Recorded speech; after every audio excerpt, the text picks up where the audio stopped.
Hello students, today we are going to discuss one of the most important topic of chapter application of derivative, which is maxima and minima. So first of all, what is maxima and minima? Students often confuse or mix the name maxima with maximum value or and minimize minimum value. Maxima is not maximum value. By maxima we mean point of maxima, that is the point where the value of the function is maximum. Similarly, minima is the point where value of the function is minimum. Now, what is the need to find maxima and minima? This topic has tremendous use in any of the branch, say economics, industry, physics, chemistry, anywhere. If we draw the graph of any function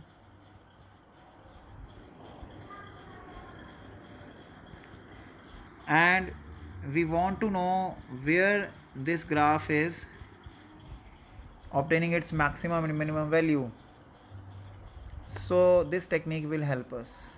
So this is very important topic. Now let us know about maxima minima. Now it is of two type: absolute maxima minima or global maxima minima, and second is local maxima minima. In other words, if maxima minima is asked in find we are asked to find maxima minima in closed interval, then it is absolute maxima minima, or if it is in open interval or no interval is given, then it is local maxima minima. Now very important point: a function may or may not have either one or both, that is maxima and minima. Means it is not compulsory that a function will have both maxima minima. A function may have maxima, it may have many minima, maybe a function doesn't have both maxima minima, and maybe a function is having both maxima minima. So for example, let y is equal to x is a function. Now here we can't say what is the maximum value of x, so that means there is no maximum value, and that is why there is no maximum, no maxima. Similarly, there is no minimum value, so there is no minima. Now again, suppose y is equal to mod x. Here minimum value is 0 at x is equal to 0, so its minima is 0 and minimum value is also 0, but again there is no maximum value. Now before doing some particular methods to find maxima minima, let us develop some attitude about maxima minima. Let us do some questions with common sense or our previous knowledge in mathematics, because we must know if we can handle the situation without any formula or without any technique or just by common sense, then we should go with common sense, because this is the best thing.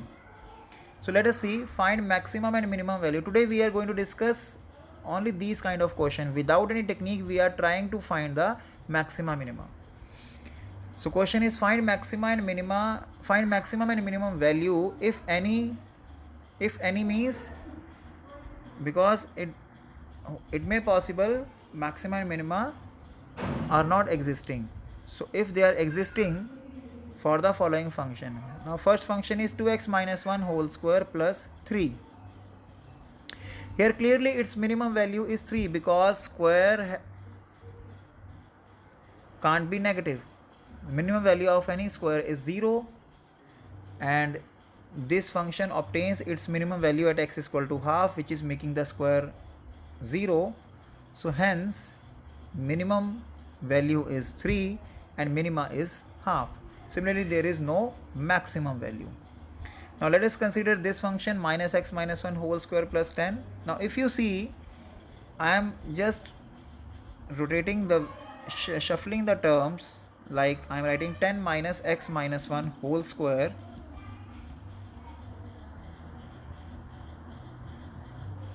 Now clearly here I am subtracting something positive from 10, so its value will be decreasing, so that this time maximum value is 10 and minimum value is not defined, and maxima is 1 because that 1 is making this square 0. Now next is x cube plus 1. Now clearly this function like y is equal to x doesn't have maxima and minima because there is no value which is making this maximum. Now this question is interesting. Y is equal to f of x is equal to 9x square plus 12x plus 2. Here I can't take decision if I use this function as it is. So I'm changing this function by the technique which is known as completing the square method. What I am doing for that, I am taking 9 common first of all. Then I am adding and subtracting the square of half of coefficient of x. 4 by 3 half is 2 by 3 and its square I am adding and subtracting, so that you can see a square plus b square plus 2ab, so a plus b whole square, and remaining terms can be simplified. Finally I am just multiplying this 9 because I can watch this 9 and this can be cancelled, so that I can take decision very easily. Now here I can see as square can't be negative, so minimum value of square is 0, so that I am just having minimum value of the function is minus 2 because this is 0, then overall minus 2 is left, and minima is minus 2 by 3 because minus 2 by 3 is making the square negative, making the square 0.